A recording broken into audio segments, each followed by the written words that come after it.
कुत्ता पालो बिल्ली पालो घोड़े पालो पर गलतफहमी मत पालना, क्योंकि इयान गैरी का ऐसा कहना है कि इस्लाम माकाशेव के गेम में, ग्राउंड गेम में, रेसलिंग में वो उसको डोमिनेट कर देगा और उसको हरा देगा। तो मेरे भाइयों, इस्लाम माकाशेव और इयान गैरी की फाइट बड़ा ही हॉट टॉपिक है आज के समय एमएमए की दुनिया में, और काफी सारे अपडेट्स इसके रिगार्डिंग आती रहती है मेरे दोस्तों। इसी के रिगार्डिंग बात करनी है। इयान गैरी का एक स्टेटमेंट आया उसके ऊपर। बेसिकली इयान गैरी ने क्या कहा इस्लाम माकाशेव के ऊपर, एग्जैक्टली उसका क्या कहना है, और इयान गैरी जिस चीजों को क्लेम कर रहा है क्या वो रियलिटी में हो सकती है। फाइट के अंदर जब ऑक्टागन के दरवाजे बंद हो जाएंगे तो ये जो स्टेटमेंट्स दे रहे इयान गैरी, क्या वो सच साबित होंगे या फिर बड़ी बड़ी बातें रह जाएंगी। ऐसे बहुत सारे फाइटर्स हैं जो केज के बाहर बड़ी बड़ी बातें करते हैं, पर जब केज के दरवाजे बंद हो जाते हैं तो उनको पता नहीं होता वो कर क्या रहे। तो इसी के ऊपर बात करेंगे मेरे दोस्तों, इयान गैरी के स्टेटमेंट के ऊपर, और उसके साथ साथ मैक्स होलोवे के बारे में भी अपडेट है। आपको पता होगा कि कॉनर मैग्रेगर के साथ उसकी फाइट होने वाली है और काफी ज्यादा हाइप है इस फाइट के बारे में, क्योंकि कॉनर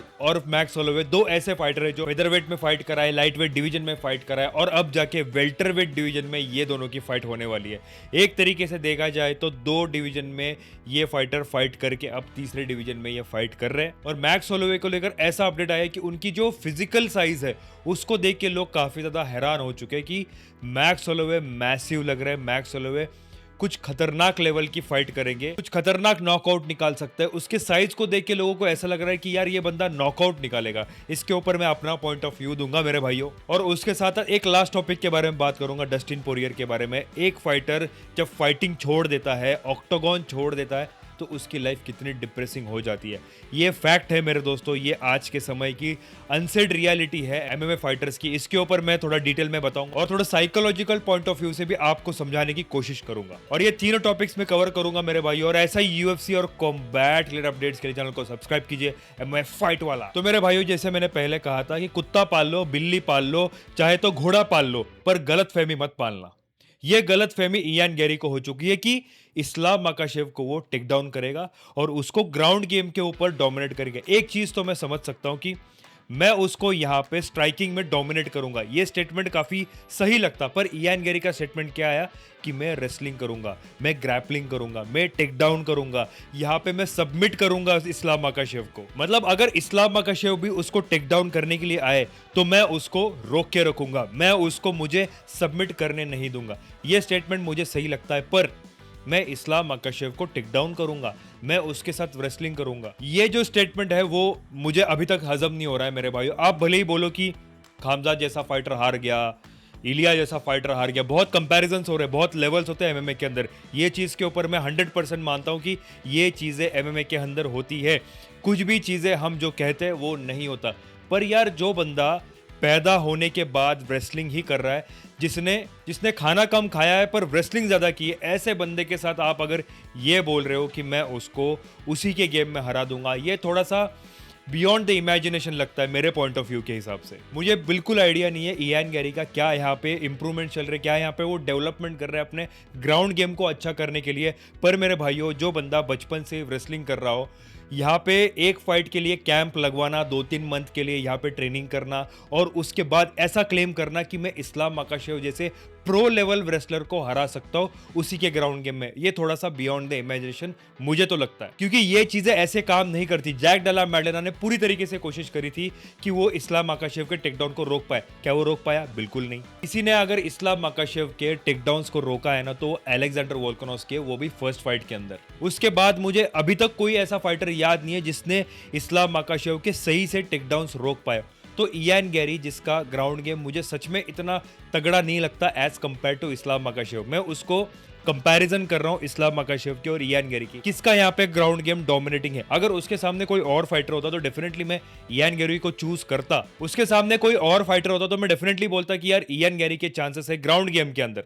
पर मेरे भाइयों, उसके सामने इस्लाम माकाशेव ऐसा फाइटर खड़ा है जिसको ग्राउंड गेम में हराना बहुत मुश्किल है। देखो, आप बोलोगे कि यार एमएमए के अंदर कुछ भी हो सकता है। मेरे भाइयों, कुछ चीजें ऐसी होती है ना जिसको होना होता है, कुछ चीजें ऐसी होती है जिसको हम एनालाइज पुख्ता तरीके से कर सकते हैं कि भाई यही चीजें होंगी, क्योंकि ये फाइटर इन लेवल्स पे जा चुका है, इन लेवल्स के साथ उसने फाइट करा है, इन लेवल्स को उसने डेवलप किया है, तो उसी के हिसाब से तो बात करेंगे। मैं यहाँ पे फाइट के प्रेडिक्शंस की बात नहीं कर रहा हूँ, मैं ऐसा बिल्कुल नहीं कह रहा हूँ कि इयान गैरी हार जाएगा। मैं बस इतना ही कह रहा हूँ कि जो इयान गेरी कह रहा है कि वो ग्राउंड गेम में उसको हरा देगा, उसके गेम में उसको टेक डाउन जब इस्लाम माकाशेव करने आएगा तो उसको रोकेगा, ये इम्पॉसिबल लगता है और ये चीज़ें थोड़ी अनफेयर स्टेटमेंट जैसे मुझे साउंड करती है। बाकी कमेंट सेक्शन में आप जरूर बताओ आपका क्या पॉइंट ऑफ व्यू है इसके ऊपर। और इयान गेरी का और एक स्टेटमेंट है मेरे भाइयों, उसका ऐसा कहना है कि इस्लाम माकाशेव ने कभी उसके जैसे फाइटर के साथ फाइट नहीं करा।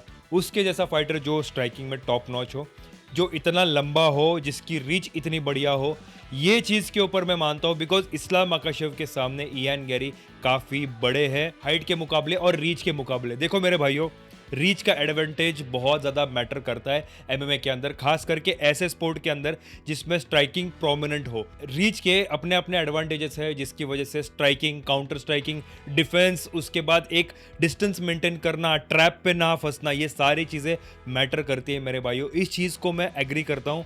इयान गेरी जैसा रीच वाला फाइटर के साथ इस्लाम माकाशेव ने कभी फाइट नहीं करा, दैट्स फॉर श्योर। इसका यहाँ पे फायदा इयान गेरी को फाइट के अंदर हो सकता है अगर वो सही से प्लान करे, अगर वो सही से पैटर्न्स लगाए तो डेफिनेटली यहाँ पे चीज़ें उल्टी हो सकती है। देखो सबमिशन और टेकडाउन, ये जो पॉइंट ऑफ व्यू इयान गेरी का है इसके ऊपर मैं डिसएग्री करता हूँ, पर ये वाला जो उसका पॉइंट ऑफ व्यू है ना कि वो बंदा रीच का एडवांटेज लेगा, मैं आपको एक चीज़ बोल रहा हूँ, अगर रीच का सही फायदा ले इयान गेरी तो डेफिनेटली इस्लाम माकाशेव को डैमेज बहुत ज़्यादा करेगा।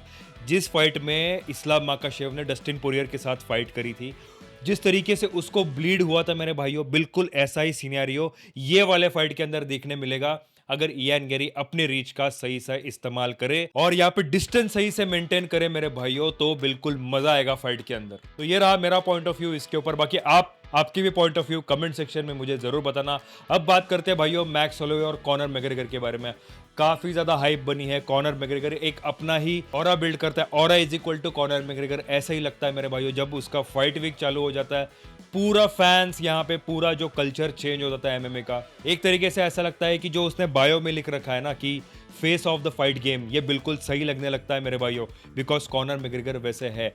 और यहाँ पे सबसे चौंकाने वाली बात, बहुत लोगों ने यहाँ पे नोटिस नहीं करा होगा, मैक्स होलोवे और कॉनर मैग्रेगर ये दो ऐसे फाइटर है जो फेदर वेट में फाइट कर चुके हैं, लाइट वेट में फाइट कर चुके हैं और ये बंदे अब वेल्टर वेट डिवीजन में फाइट करने वाले हैं। अपने डिवीजन जो कोर डिवीजन है उसको छोड़ के ये बंदे वेल्टर वेट डिवीजन में फाइट करने वाले हैं। मैसिव साइज होगा इन दोनों का, मैसिव साइज होगा इन दोनों का। और मैक्स होलोवे का एक फुटेज आया जिसमें मैक्स होलोवे काफी ज्यादा हाइप्ड अप लग रहा है, काफी ज्यादा बल्कि लग रहा है। डेफिनेटली वेल्टर वेट में हमने कभी देखा नहीं है मैक्स होलोवे को, तो ऐसा देख के सारे बंदे चौंक चुके हैं। तो ऐसा लोगों का कहना है कि यहाँ पे चीजें उलट पुलट हो सकती है, कॉनर मैग्रेगर नॉकआउट हो सकता है। मुझे एक चीज अभी भी समझ में नहीं आती, काफी ज्यादा लोग ऐसे बोल रहे कि साइज इतना ज्यादा है तो यहाँ पे नॉकआउट निकलेगा।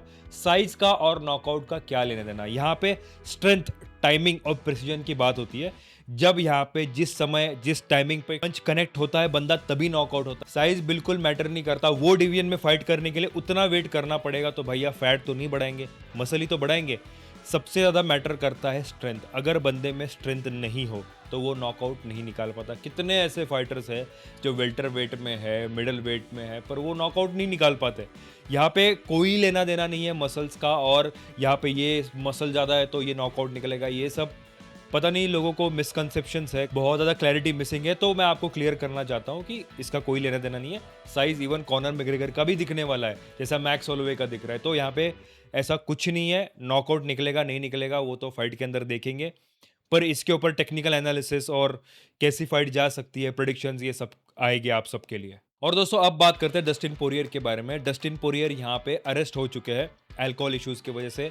एक पुलिस वाले को यहाँ पे डराया धमकाया, एयरपोर्ट के ऊपर बहुत ज़्यादा गाली गलौज करी, उस चक्कर में वो अरेस्ट हो चुके हैं। और वो दारू पी के ये सारी चीज़ें कर रहे थे। यूएसए में ये सारी चीज़ें इलीगल होती है, तो ये सब चीज़ें होगी। कुछ दिनों पहले डस्टिन पोरियर का एक पॉडकास्ट हुआ था, उसमें उसने बोला था कि भाई मैं फाइट नहीं कर रहा हूँ तो चीज़ें मुझे खा रही है, मुझे ऐसा लग रहा है कि मैं डिप्रेशन में जा रहा हूँ। ये चीज़ें उसने बयां करी थी, अपना डिप्रेशन के बारे में बात करा था। उसको ऐसा फील हो रहा है कि वो लॉस्ट है, बिकॉज एक बंदा जो इतने सालों से फाइट कर रहा है, इतने ज़्यादा फाइट कैंप में लगा पड़ा है, ये बंदा पूरी तरीके से एंगेज है। जब भी कोई फाइटर एक्टिव होता है तो वो पूरी तरीके से फाइट्स में एंगेज होता है, और उसको फाइट कैंप्स लगवाना, ट्रेनिंग करना, नए फाइटर्स को स्टडी करना, अपने ब्रेन को पूरी तरीके से वो एंगेज रखते हैं, that is a good sign. देखो दोस्तों, एक ह्यूमन टेंडेंसीज ऐसी होती है। आप कोई भी आदमी देखो जो काम कर रहा है और जिस वक्त वो रिटायर हो जाता है उसके 1-2 साल में वो बुढ़ा लगने लग जाता है। बिकॉज मर्दों को अगर काम नहीं मिला ना तो मर्द पागल हो जाएंगे। मैं सच बता रहा हूँ, जो बंदा खाली बैठा है ना उसका दिमाग पूरा भूसे से भरा रहता है, वो कुछ भी उठपटांग चीजें करता रहता है। जिस बंदे के पास फोकस है, पर्पस है, जिसके पास टास्क है करने के लिए, जो फायर फाइटिंग में लगा पड़ा है कि भाई आज ये करना है, कल ये करना है, परसों ये करना है, उसको एजेंडाज पूरे पता है कि भाई मुझे पूरे दिन में क्या करना है, आने वाले मंथ में क्या करना है, आने वाले साल में क्या करना है, एक क्लैरिटी, एक स्ट्रक्चर जिसके पास होता है ना, वो बंदा पूरी तरीके से एंगेज रहता है। ये चीज़ें मैटर करती है। जो बंदा खाली है उसका दिमाग खराब है। खाली दिमाग शैतान का घर, एक कहावत आपने सुनी होगी, बिल्कुल डस्टिन पोरियर के साथ ऐसा हो रहा है। देखो, एक तो उसने कॉनर जैसा करना चाहिए था या फिर खबीब के जैसा करना चाहिए था। देखो, मैंने मेरे वीडियो में बात करी थी इसके ऊपर कि खबीब ने क्या किया, रिटायरमेंट करने के बाद अपने बंदों को ट्रेन करना है, पूरी तरीके से खुद को झोंक दिया है कि भाई अपने बंदों को यहाँ पे आगे लाना है। जो भी दागिस्तानी फाइटर्स है उनको यहाँ पे चैंपियन बनाना है, ओलंपिक चैंपियन बनाए या फिर यूएफसी चैंपियन बनाए या फिर पीएफएल में चैंपियन बनाए। एक मकसद के साथ वो काम कर रहे हैं। या फिर कॉनर मैग्रेगर जैसा करना चाहिए। फाइट को जब बाजू रखते हैं तो वो बंदा बिजनेस करता है, उसके बहुत सारे बिजनेस है। उसका सबसे मेन बिजनेस है अल्कोहल का। उसके साथ साथ स्टॉक मार्केट इन्वेस्टमेंट से लेके बहुत सारे इन्वेस्टमेंट्स कॉनर मैग्रेगर करता है। He is a very smart guy मेरे भाइयों। मैं आपको बताऊं, अगर मिक्स मार्शल आर्ट्स के पूरे फाइटर्स को अगर देखें आप, तो सबसे ज़्यादा बिजनेस माइंडेड और सबसे ज़्यादा टैलेंटेड, जिसको अगर पैसा कमाना आता हो तो वो कॉनर मैग्रेगर है। उसको पता है कि बिजनेस कैसे रन किया जाता है। एक प्रॉपर 12 नाम का उसका ब्रांड है, वो बड़ा ही फेमस है मेरे भाई, आप सबको पता होगा। इवन खबीब का भी एक ड्रिंक बहुत फेमस है रशिया के अंदर, दैट इज गोरिल्ला ड्रिंक, ऐसा कुछ नाम है, मुझे एग्जैक्टली पता नहीं। पर ये बंदे बिजनेस कर रहे हैं, फार्मिंग कर रहे हैं, सैकड़ों चीज़ें कर रहे हैं। पर डस्टिन पोरियर का ऐसा कुछ नहीं। उसने कुछ दिनों पहले मैंने देखा था कि सॉस का या फिर कुछ चटनी वटनी का उसने कुछ बिजनेस निकाला था, but that doesn't work well. तो ये बंदा बहुत ज़्यादा डिप्रेशन में है। एंड मैं एक ही चीज़ का यहाँ पे फाइंड आउट करता हूँ सलाह डस्टिन पोरियर को लेकर कि he should either start training to the new fighters. जाओ और यूएसए के अंदर एक नया जिम खोलो, नए बंदों को ट्रेन करो और यहाँ पे कुछ ऐसा बिल्ड करो जिसकी वजह से आने वाले जो जनरेशन है उनको काफ़ी ज़्यादा फ़ायदा हो जाए। या फिर कोई बढ़िया बिजनेस करो। हर एक के बस की बात नहीं होती, खैर बिजनेस करना, वो कुछ चीज़ें ऐसी होती है कि ऊपर वाला देता है, तो बिजनेस एक ऐसी चीज़ है वो सब नहीं कर सकते। तो Dustin Poirier, it is all his choice, but fighting तो वो कर ही सकता है, इज़ अ चैंपियन। अगर वो ट्रेनिंग दे और यहाँ पे न्यू जनरेशन को बिल्डअप करे तो मेरे हिसाब से चीज़ें और अच्छी हो सकती है। बाकी आई विश कि कुछ अच्छा हो जाए, because Dustin Poirier is the Prince who never became the king. बहुत दुख होता है मुझे ऐसे फाइटर्स ऐसी चीज़ों में फंसते हुए। बाकी ये था मेरा पॉइंट ऑफ व्यू मेरे दोस्तों। मैं मिलता हूँ आपको कुछ नए अपडेट के साथ नई वीडियो में। तब तक के लिए मैं आप सभी से अलविदा लेता हूँ और साहिल साइनिंग ऑफ।